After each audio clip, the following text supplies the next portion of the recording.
What would you do if the man who shattered your life, the man who told you you'd be nothing without him, invited you to his lavish new wedding? Nathaniel Ryan sent his ex-wife Rachel an invitation not as an olive branch, but as a weapon. He wanted to parade his new life, his new wealth, and his perfect bride in front of the poor, forgotten woman he'd discarded. He reserved a seat for her at the worst table right by the kitchen. He just forgot one very important detail. He had no idea who Rachel had become. The envelope was an act of aggression. It wasn't paper.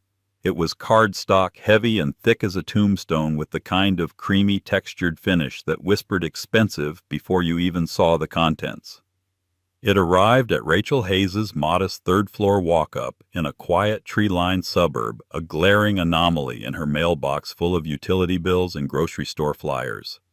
Her name, Ms. Rachel Hayes, was written in swirling gold leaf calligraphy. It felt like a mockery. She lived simply. After the divorce, simple was a necessity. Nathaniel Ryan, her ex-husband, had made sure of that. His legal team, a pack of polished sharks from the firm of Lockwood, Price & Gable, had systematically dismantled her life, painting her as an unsupportive, unambitious drain on his burgeoning genius. He was the golden boy of venture capital, the man with the Midas touch.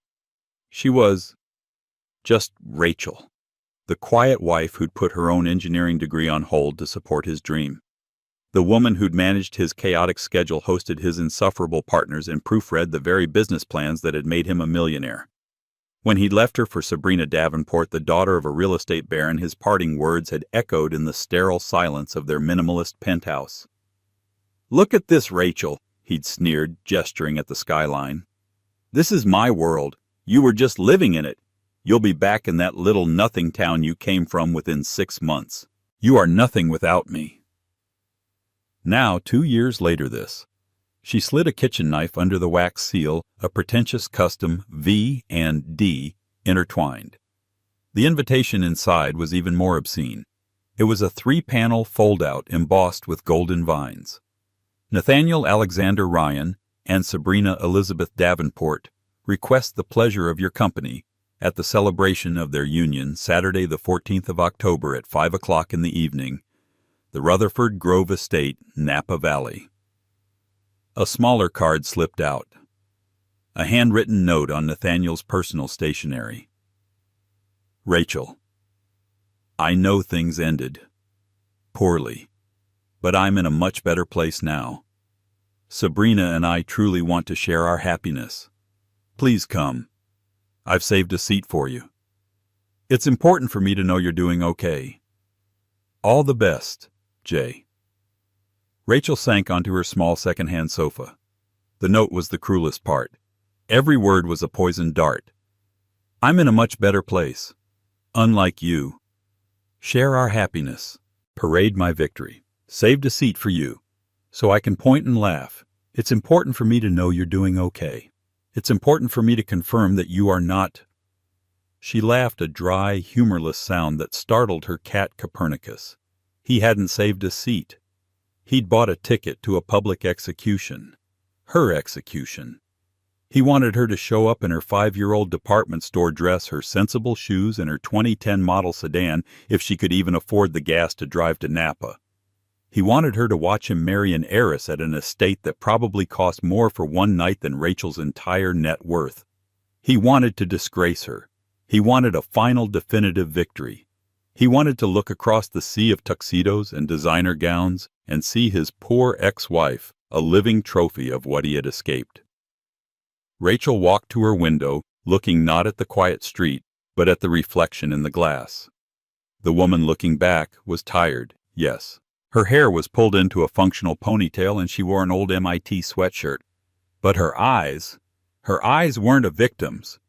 They were the eyes of a builder, the eyes of an engineer. "You saved me a seat, Nathaniel," she whispered to her reflection, the heavy invitation crinkling in her fist. "You have no idea what you've just done." She picked up her phone. It wasn't a brand new flagship. It was a 3-year-old model, functional and secure. She didn't dial her best friend Chloe to cry. She didn't call her mother for support. She scrolled to a single contact marked only MT. The phone rang twice. A deep, precise voice answered. "Ms. Hayes?" "Mr. Thorne." Rachel said, her voice suddenly devoid of all exhaustion, replaced by a cold, clear resonance. "I need to requisition the company flagship." "The flagship, the Phantom." Marcus Thorne sounded surprised, a rare event. "We're in the middle of the Series B negotiations. Are you going to a pitch?" Rachel looked at the golden invitation. "No," she said, a slow, dangerous smile spreading across her face. "I'm going to a wedding." The wedding of Nathaniel Ryan and Sabrina Davenport was not an event. It was a campaign. Nathaniel sat in the walnut-paneled conference room of Ryan Capital, a sleek glass and steel monolith in San Francisco's financial district. Across from him, his new father-in-law, Harrison Davenport, nursed a glass of scotch. Harrison was old money, a man whose family had owned half of Nob Hill since the gold rush. He found Nathaniel to be loud, arrogant, and distressingly new. "I still don't understand why you're insisting on this," Harrison said, his voice a low rumble. He gestured to the seating chart displayed on a 90-inch monitor. "Inviting an ex-wife. It's theatrical, Nathaniel, and bad form." "It's closure, Harrison," Nathaniel said, flashing the smile that had charmed countless investors. "Rachel was a big part of my formative years.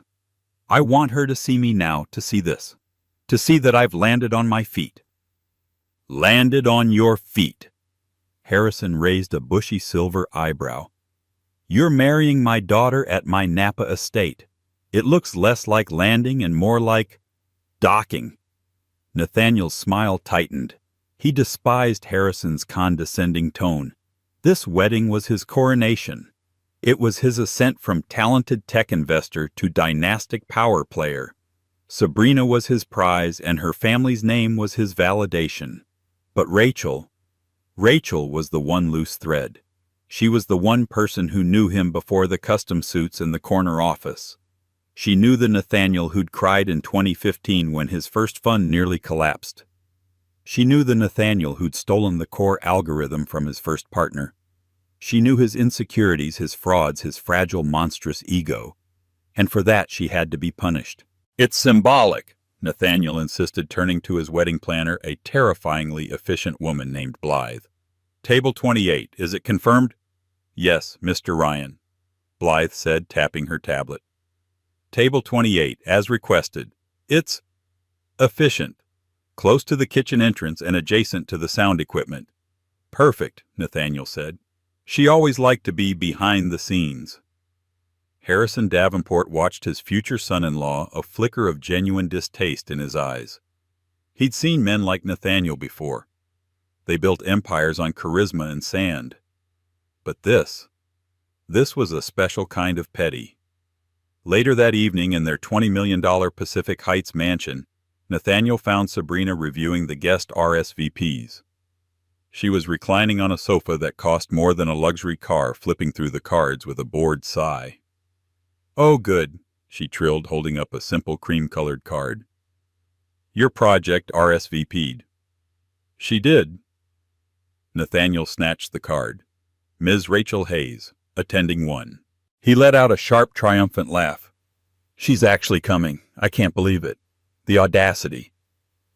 "Or the desperation," Sabrina said, filing her nails. "What do you think she'll wear?" "Her old prom dress." "I'm picturing something. Polyester." Nathaniel chuckled, pouring himself a Macallan 25. "God, this is going to be perfect. Did you tell Chad and Michael?" "Of course," Sabrina said. "Chad has a $500 bet on her bursting into tears during our vows. Michael bet $1,000 that she'll try to get drunk and make a scene at the bar." "I'll take the crying bet," Nathaniel said, clinking his glass against hers. "She was always a crier, so fragile. It's why I had to leave. I need a strong woman. Someone like you, baby." Sabrina smiled, a thin, satisfied expression. "Well, I want her there. I want her to see exactly what you traded up for. I want her to look at my custom Vera Wang, to see the 8-carat ring, to watch us fly away to Bora Bora, and to know, just know, that she is the before picture." Nathaniel leaned in and kissed her. "You're deliciously cruel, you know that." "I learned from the best," she whispered back. Neither of them cared about the why. They didn't wonder how Rachel had RSVP'd yes so calmly. In their world, a person like Rachel was a ghost, a relic of a past they had rewritten. She was a supporting character in their story, and she was about to play her final humiliating part. They were so busy planning the disgrace that they never once stopped to check the one place they should have the business pages. They never read the tech journals. They were too busy admiring their own reflections to see the tidal wave forming just off the coast. Rachel Hayes's apartment wasn't the den of a struggling divorcee. It was an incubator. The modest furniture was intentional. The old laptop was a decoy. The real work happened in the back bedroom, a room Nathaniel had never seen, which she'd converted into a state-of-the-art command center. 3 curved monitors glowed with lines of code-complex schematics and secure video feeds. The walls were lined with whiteboards covered in algorithms. This wasn't a home. It was the stealth mode HQ of Oratech. When Nathaniel had divorced her, he'd graciously given her a $50,000 settlement, a sum meant to be just enough for her to get back on her feet and disappear. He'd laughed about it with his lawyers. It's enough for a down payment on a studio in Bakersfield. He never knew that Rachel had been quietly cashing in stock options from her college internship at a small software company, a company that had since been acquired by Google. He also never knew that her side project in his garage, the one he'd dismissed as a cute little hobby, was a revolutionary design for a decentralized atmospheric water harvesting system powered by a new type of solar fabric. While Nathaniel was building his empire on flashy presentations and other people's ideas, Rachel was building something real. For 2 years, she had lived like a nun. Every cent of her settlement and her stock money went into R&D. She'd recruited 2 other brilliant engineers, Ben Carter and Dr. Eris Thorne, who'd also been burned by the boys' club of Silicon Valley. Dr. Eris Thorne was the key. He was the brother of Marcus Thorne, the billionaire investor. Eris, a reclusive genius in material science, had seen Rachel's thesis online and had been a mentor for years. When Nathaniel had pushed Rachel out, Eris had made one call. Marcus. Eris had said, "I've found her, the one who can actually do it, and she's angry." Marcus Thorne himself, a rival of Nathaniel's. Nathaniel had famously snubbed him at a tech conference years prior, calling him old world money with no vision, had met Rachel in a drab coffee shop in Palo Alto. She hadn't come with a flashy pitch deck. She'd brought a working prototype the size of a shoebox. She'd placed it on the table, added a single drop of water to a sensor, and a small fan had whirred to life powered by the ambient light in the cafe. "This is Aura," she'd said. "It's not a filter, it's a source. It pulls potable water from the air using a fabric that generates its own power. No grid, no pipes, just air and light." Nathaniel said it was cute. Marcus Thorne had looked at the device, then at the woman across from him, and he hadn't seen a poor ex-wife. He'd seen the next revolution. He'd seen the woman who would make desalination plants obsolete. "How much do you need?" he'd asked. "Enough to build a ghost," she'd replied. "I don't want to be on radars. I don't want to be in the news. Not yet. I want to build the infrastructure before the sharks start circling." So Marcus had funded her. His initial $20 million seed round was one of the best-kept secrets in the valley. While Rachel lived in her poor apartment, her company Oratech was building its first full-scale array in a hidden patch of the Mojave Desert. Now, 2 years later, the Series B funding round was closing. Oratech was no longer a ghost. It was a silent giant valued at $1.2 billion and was about to go public. The invitation hadn't made Rachel angry. It had clarified her timeline. She stood in her command center, the wedding invitation pinned to a whiteboard. Ben Carter, her lead engineer, was on the video call, his face pale. "Rachel, you can't be serious," Ben said. "This is his wedding, Nathaniel Ryan. The guy is a reptile. This is a trap." "Of course it's a trap, Ben," Rachel said, sipping her tea. But a trap only works if the prey is what the hunter expects. Nathaniel is expecting a mouse. He's about to get a dragon. But why even go? Because, Rachel said, her eyes glinting in the glow of the monitors, Ryan Capital is one of the lead firms trying to get in on our Series B funding round. Ben's jaw dropped. What? He doesn't know Auratech is... He has no idea. He just sees the valuation and the profit margins. He's been sending proposals to Mr. E. Hayes, assuming I'm a man. He's been trying to get a meeting with Marcus for months to get an introduction. He wants in. He needs in. His last 2 funds have been disastrous. Rachel finally unpinned the invitation. Nathaniel wanted me to come and see his world. I think it's only fair that I go and show him mine.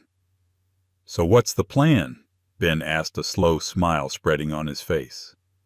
The team, we've got your back. You want us to project the company's stock performance onto the wedding cake.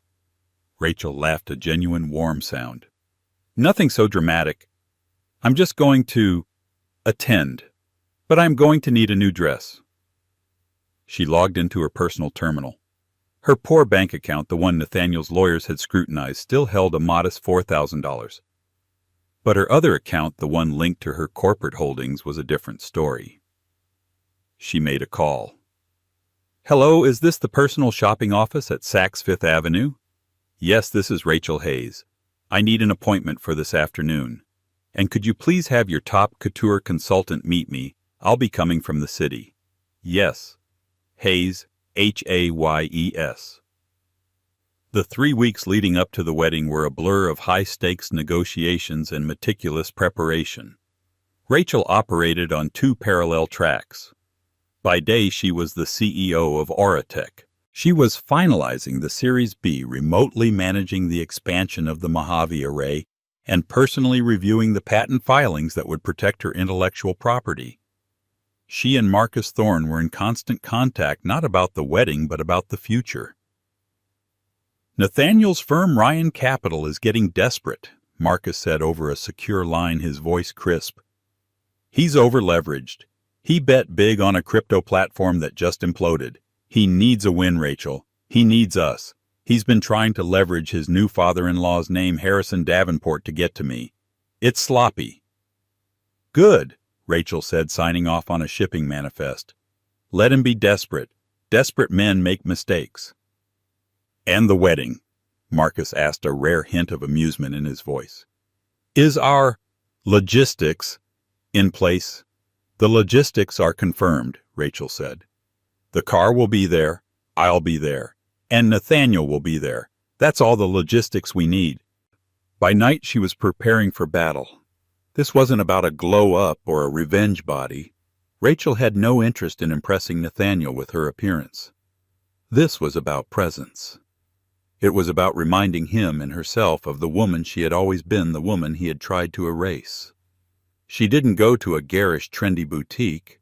She went to a quiet appointment-only atelier run by a former lead designer for Armani. She didn't ask for a sexy dress. She asked for an authoritative one. I am not attending as a guest, Rachel explained to the designer, a woman named Genevieve. I am attending as a final statement. I need to be formidable. Genevieve, a woman who had dressed royalty and CEOs, studied Rachel. She saw the engineer's mind, the sharp intelligence, and the deep banked fire. Not formidable, Genevieve said, pulling a bolt of fabric. Inebriable, unavoidable. We will not use sequins which beg for light. We will not use bright colors which shout. We will use a color that absorbs all light. A deep sapphire blue so dark it's almost black. The material will be a heavy silk crepe. It will not float. It will drape. The structure will be architectural. Strong shoulders, a defined waist, a column skirt. You will look like you were carved from marble. The dress was a masterpiece. It was minimalist, severe, and breathtakingly elegant. It was the antithesis of Sabrina's sure-to-be-frothy diamond-encrusted gown. Next, the trifles, as Nathaniel would have called them. She went to Harry Winston. She didn't buy a new wedding ring. She bought a single spectacular piece, a necklace of cascading sapphires and diamonds, a piece so significant it was normally reserved for the Oscars. It wasn't jewelry, it was a balance sheet. Finally, she called her old friend Chloe. Chloe, a bubbly, kind-hearted lawyer who had been Rachel's only friend through the divorce. "Rachel." "Oh my God, I heard. You are not going to that monster's wedding, are you?" Chloe shrieked through the phone. "I am," Rachel said calmly. "No. Why, honey, you don't have to put yourself through that. We can go to Mexico. We can drink margaritas and throw darts at his picture." "Chloe, I need a +1. "What, you want me to go?" "No, I need you to be my alibi. When I don't show up at table 28, they're going to look for me. I need you to run interference." Chloe was confused. "Interference? What are you planning, Rachel? You're scaring me." "Don't be scared," Rachel said, looking at the finished dress hanging in her closet, a column of midnight blue. "I'm just closing a deal." The day before the wedding, Rachel held a final video conference with her team. Ben Carter and Dr. Eris Thorne were grinning from the control room in the Mojave. "The array is at 100% capacity, boss," Ben said. "We're officially producing 50,000 liters of potable water a day completely off-grid. The contracts with the NGOs are signed, the patents are filed. Oratech is bulletproof." "Excellent," Rachel said. "Have fun at the party." Eris chimed in, his dry wit evident. "Try not to commit any hostile takeovers." "No promises, Doctor," Rachel replied and signed off. She slept for 8 solid hours. When she woke up on the morning of the wedding, she did not feel nervous. She did not feel angry. She did not feel sad. She felt like a CEO on the day of an acquisition. She felt for the first time in years completely and totally like herself. The Rutherford Grove estate was a monument to excess. Nestled in the rolling, sun-drenched hills of Napa Valley, it was less a house and more a 19th-century French chateau that had been teleported to California. A long cypress-lined driveway led to a fountain that was larger than Rachel's first apartment. Nathaniel Ryan stood at the top of the grand marble steps, his arms securely around Sabrina's tiny waist. He was in his element. He was wearing a custom Tom Ford tuxedo, his hair perfectly coiffed. Sabrina was a vision in white, a frothy, sparkling creation that screamed, "I am the main character." Guests milled on the lawn, sipping champagne. They were the 1% of the 1%. Tech billionaires, real estate moguls, and the skeletal smiling scions of old money families. Nathaniel greeted them all with his dazzling predatory smile, but he was distracted. His eyes kept flicking to the driveway. "She's late," he murmured to Sabrina, checking his Rolex. The ceremony was due to start in 30 minutes. "Fashionably late," Sabrina scoffed. "More like her 2010 Sentra probably broke down on the grapevine. Don't worry, darling, she'll show. Paupers can't resist a free meal." "Excuse me, Mr. Ryan." The wedding planner. Blythe glided up her face, a mask of polite panic. "The string quartet. Their lead cellist is stuck in traffic. And we have a small issue at table 28. "What issue?" Nathaniel snapped. "Well, it's just the kitchen door. It swings out, and it's a bit squeaky. The proximity to the speakers is also causing a slight feedback." "I don't care," Nathaniel said, his voice low and cold. "Put her there. I don't care if a waiter spills soup on her. That is her seat. Am I clear?" "Crystal, sir," Blythe said and fled. Harrison Davenport. Sabrina's father watched this exchange from a distance. He shook his head and took another sip of his scotch. The boy is a cad, he thought. A theatrical, insecure cad. Then the sound came. It wasn't the sound of a sputtering engine. It was a low electric-like hum, a sound of such refined power that it made the birds in the cypress trees go silent. A car was coming up the driveway. But it wasn't a car. It was an event. It was a Rolls-Royce Phantom, not white for a wedding, not silver for a party. It was a deep, menacing obsidian black, polished to a mirror finish. It moved with the silent, terrifying grace of a shark.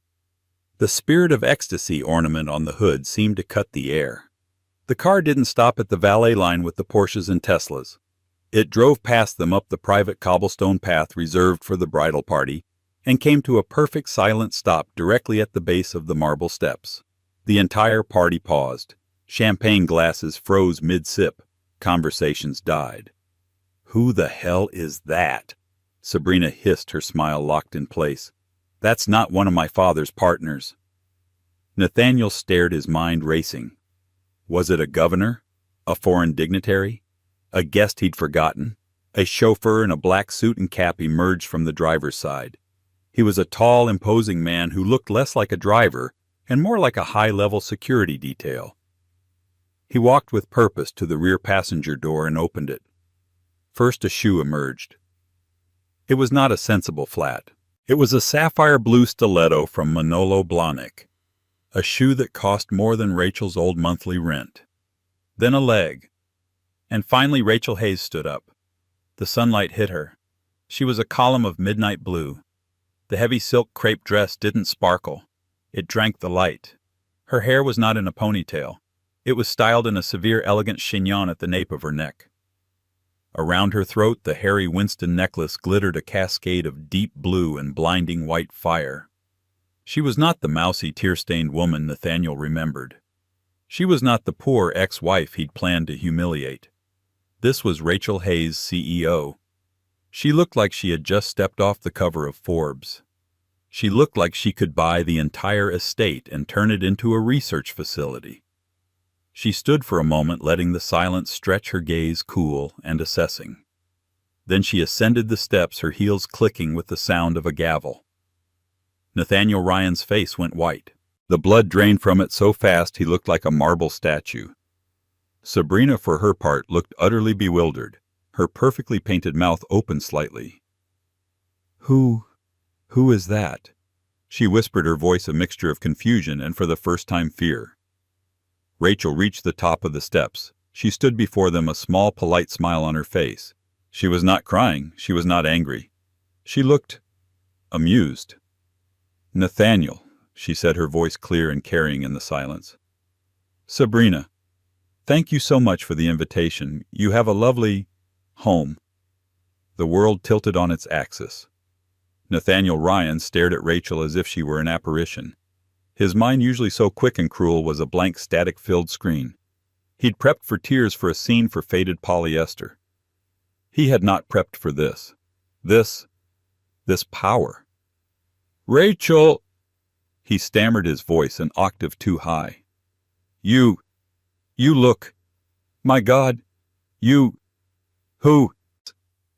He gestured vaguely at the Rolls-Royce, which was now purring silently away. "Did you... win the lottery?" It was the only explanation his brain could conjure. Rachel's smile remained. "Something like that, Nathaniel. I've had some good investments." Sabrina, recovering her composure, stepped forward, her competitive instincts kicking in. She deployed her iciest smile.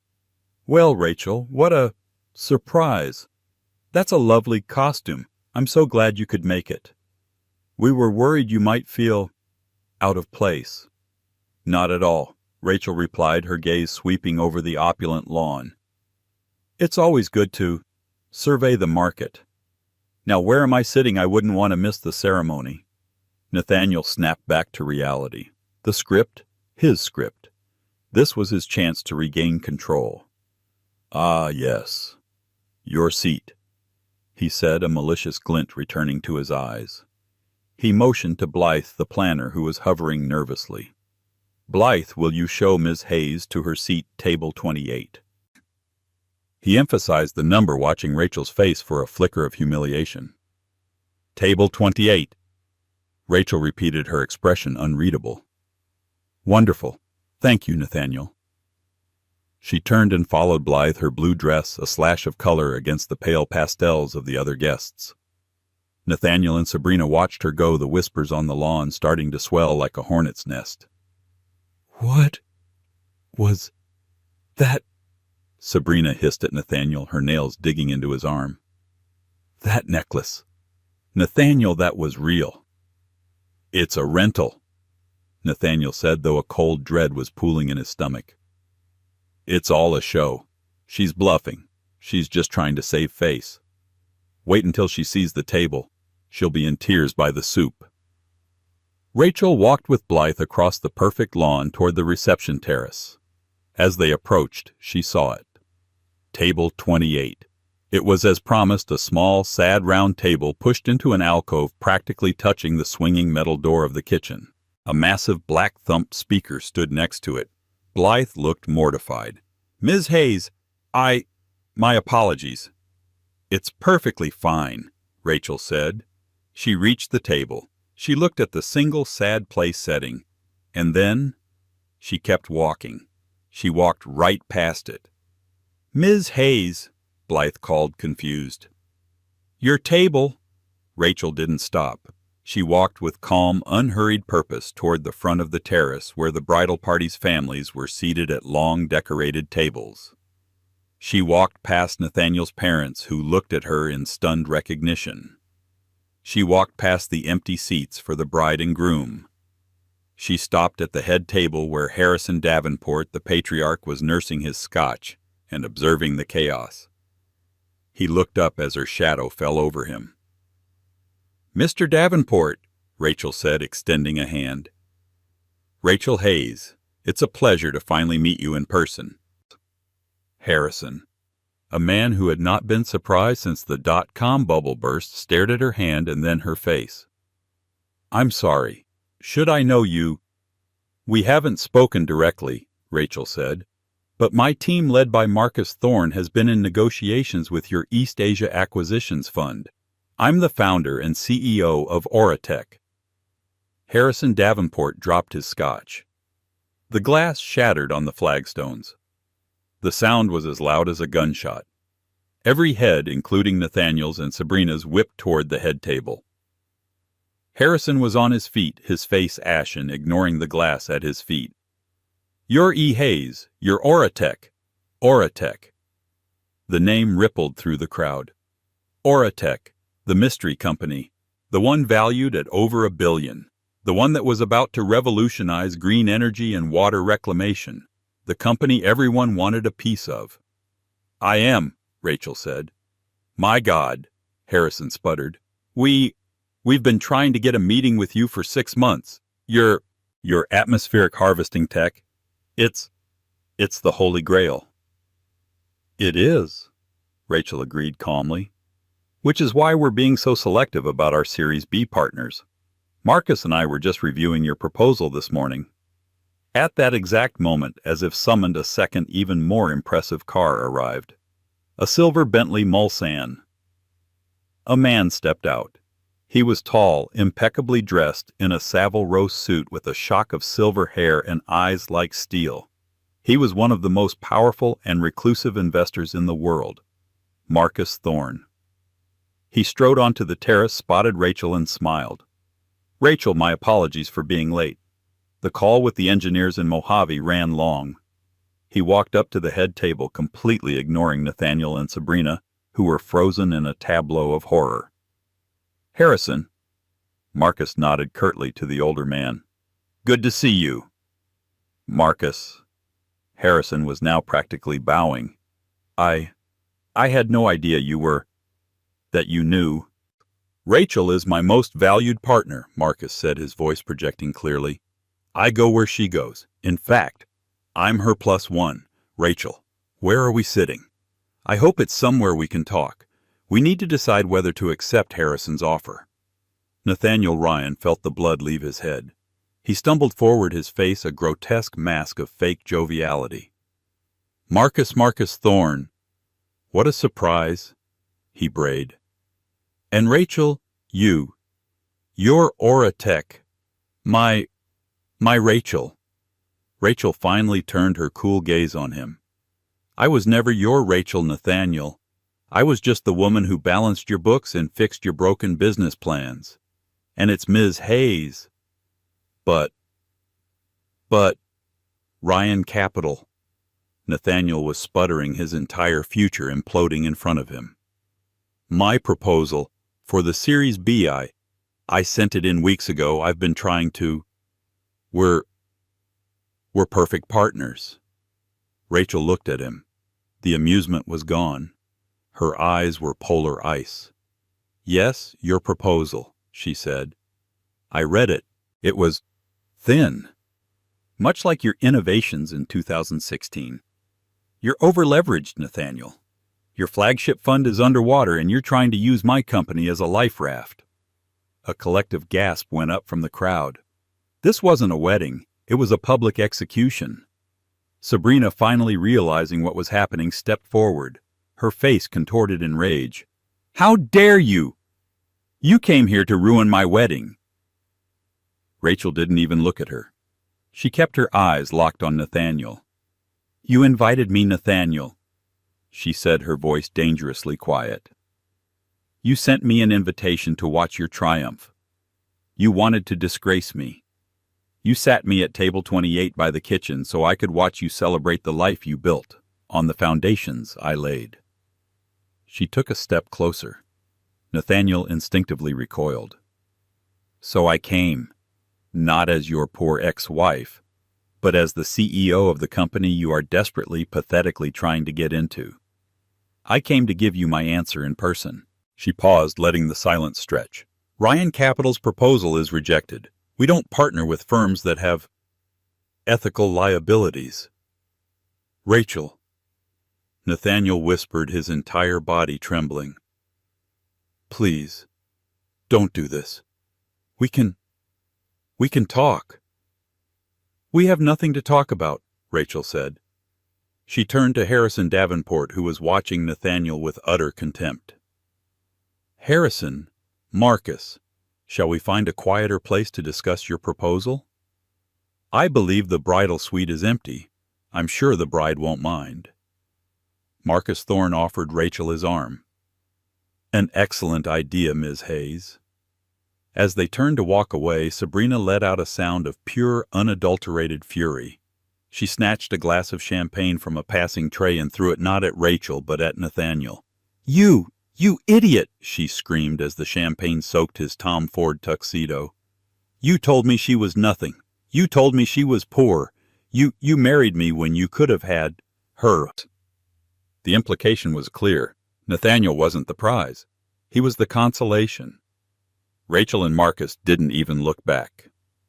They walked past the stunned guests, past the string quartet, and into the chateau, leaving Nathaniel Ryan standing in the ruins of his own wedding, soaked in champagne, staring at the woman he'd destroyed, who had just returned to destroy him. The sound of shattering glass was followed by a shriek of such primal wounded fury that it silenced the string quartet for good. The wedding of Nathaniel Ryan and Sabrina Davenport had not just been interrupted, it had been surgically, catastrophically dismantled. Sabrina, her face a grotesque mask of champagne mascara and rage, was still screaming. You idiot! You absolute penniless fraud!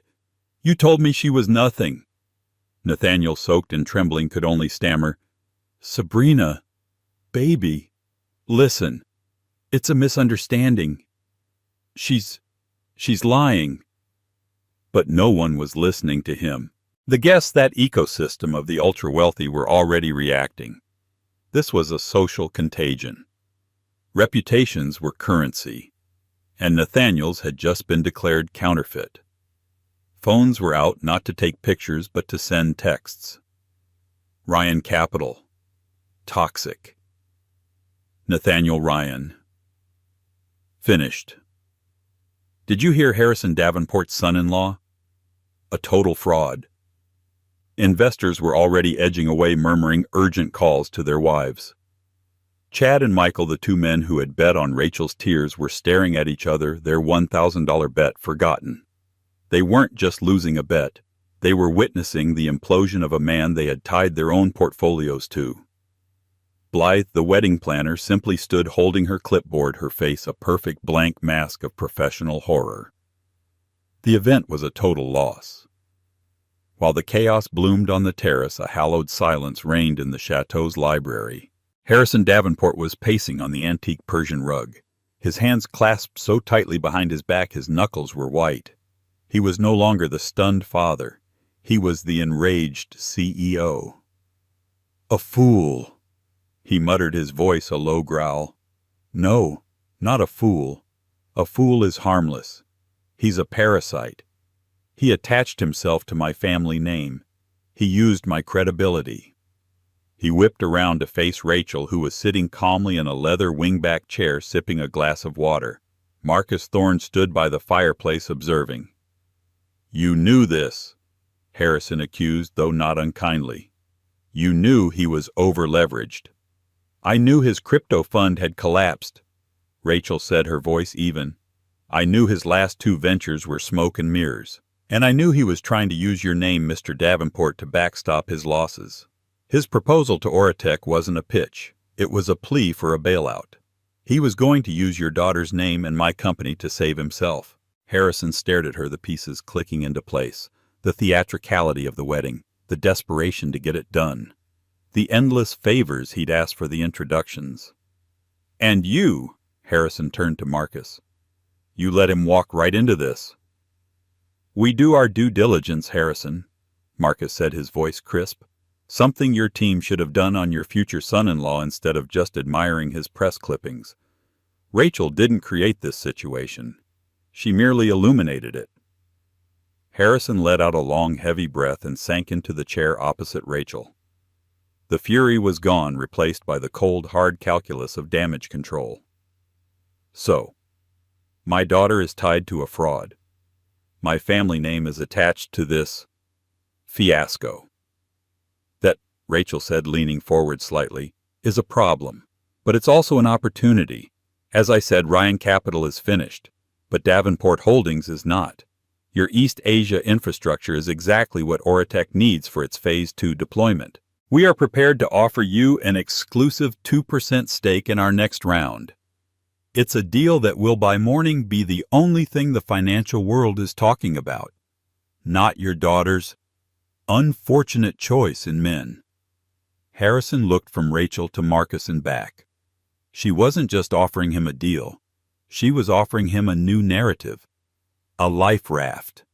He could pivot from father of the fraud to visionary partner of Oratech. A slow, dry laugh escaped his lips.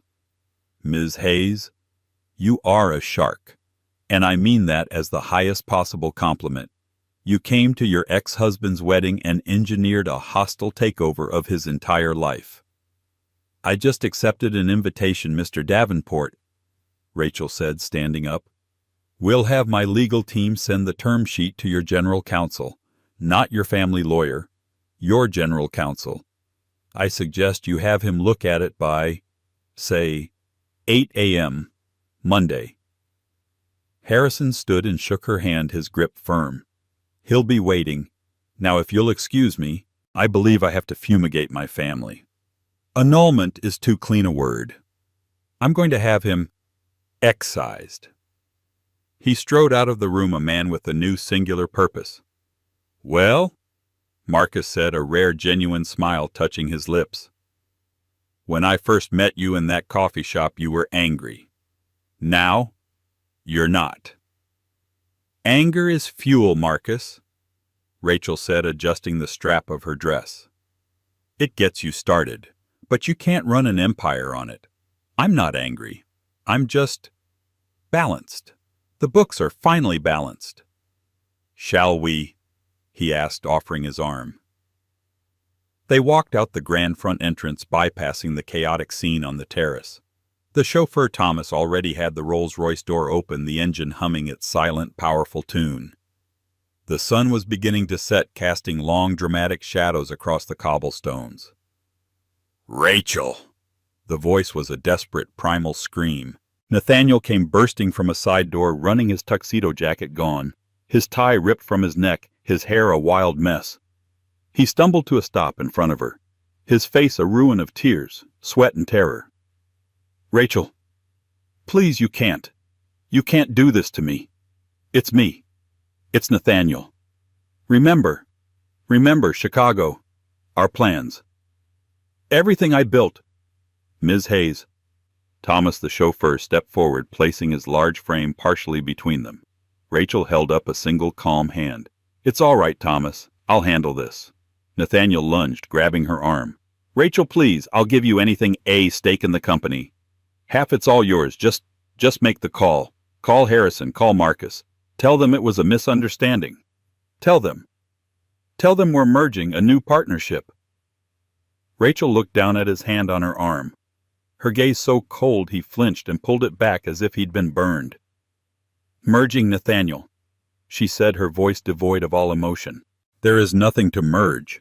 Your company is a house of cards, a hollow shell. You are bankrupt. You just don't know it yet. That's not true. I'm Ryan Capital. No, you're not, Rachel said. You're a thief. I know about Mark Dawson, your first partner, the one from 2015 who had a nervous breakdown and moved back to Ohio. I know you stole his core algorithm for your first funds trading bot. I know you paid him $30,000 to sign an NDA I drafted because you told me he was unstable and trying to steal from you. I was so naive. I didn't know I was helping you bury him. Nathaniel's face went from white to a sickly shade of gray. That was the killing blow. You stand here and you talk about everything we had. Rachel continued, her voice a surgical blade. You had a partner you betrayed. You had a co-founder you defrauded. You had a wife who put her own career, her own degree on hold to build your dream, to proofread your lies and to fix your mistakes. And you discarded all of them. She took a step back toward the open door of the car. I didn't destroy you, Nathaniel. I just stopped being your shield. I stopped holding you up. You are a black hole and I am simply moving out of your orbit. You are your own ruin. Enjoy the event horizon. No, he whispered, falling to his knees on the hard cobblestones. No, Rachel, don't leave me. Rachel paused, one foot in the car. You said I would be nothing without you, Nathaniel. You invited me here today to prove it. You just forgot one thing. What? He sobbed. You were always, always nothing without me. She slid into the plush leather. The heavy door closed with a solid, definitive, and final thunk.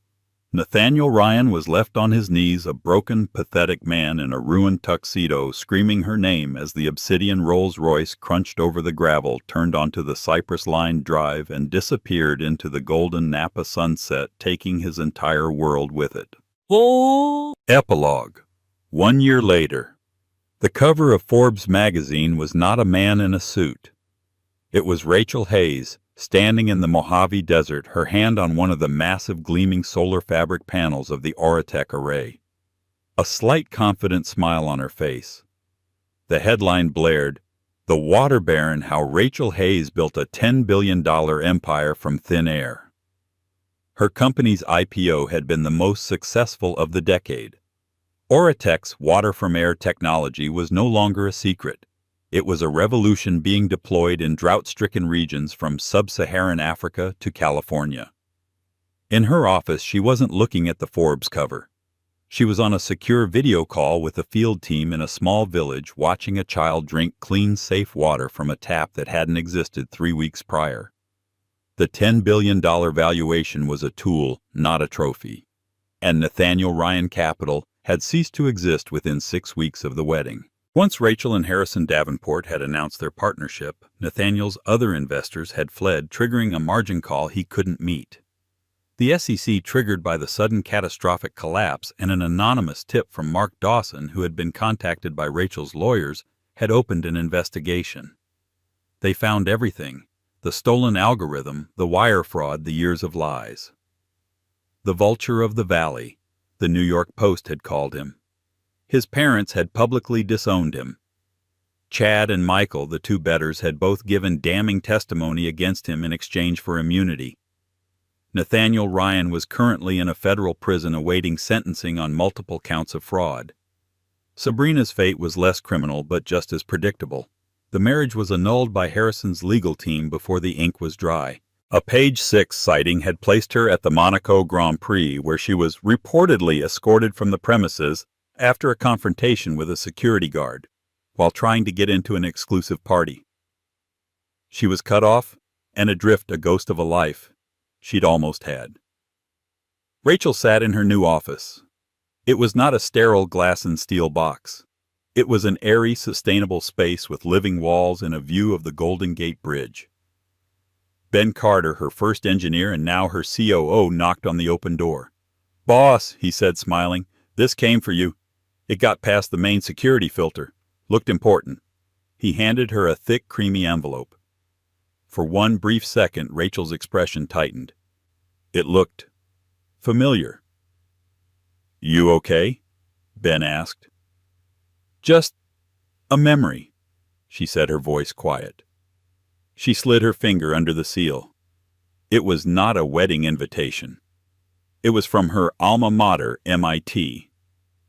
They were formally inviting Ms. Rachel Hayes to be the keynote speaker at their commencement, and in recognition of her revolutionary contributions to material science and humanitarian aid, they were conferring upon her an honorary doctorate of engineering.